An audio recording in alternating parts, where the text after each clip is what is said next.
In your 20s and 30s, you might have finished your education, started making real money, found a spouse or partner, or have even started a family. But you also probably have student loans, debt or credit concerns, new family expenses, or the desire to buy a home. With all of these moving parts, you're probably wondering how to ramp up your savings and build up additional cash flow. First, you have to know where your money goes. We recommend using a budgeting tool to help you control your spending. Take this example for instance. If you cut your Starbucks lattes down from 5 days a week to once per week from now until retirement, it will save you nearly $100,000. That's roughly an extra $333 a month of retirement spending. Now, if Starbucks is an ultimate necessity in your life, that's totally fine. There are many other things you can reevaluate. You can figure this out by breaking your income down into 3 categories. 50% of your take-home pay should go towards needs, like housing, transportation, and food. 30% of your take-home pay towards wants, like cable, Starbucks, vacations, or dining out. And 20% of your take-home pay should go towards your financial priorities, like retirement, building your emergency fund, and paying down debt. Maintaining a budget will help you reduce and eliminate your credit card debt, and it will help you start saving for your retirement and other goals. The first priority with your 20% category is to pay off any credit card debt you have, starting with the highest interest rate card first. Now, if you still have outstanding student loans, depending on your interest rate, split that 20% between debt reduction and saving for retirement, so you can work towards accomplishing both. Once your credit cards are paid off, start saving for retirement. Most of us are already dreaming of the days when we won't have to work and still get to golf or hang by the pool every day.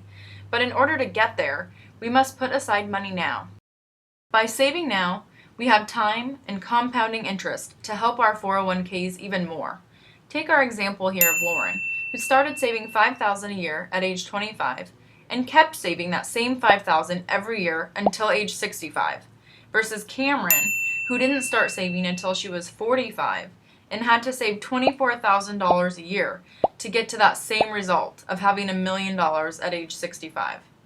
The more we save now, the less we have to save later. Now, a little dose of reality. The bad news is a longer life and less government assistance means we all need larger nest eggs.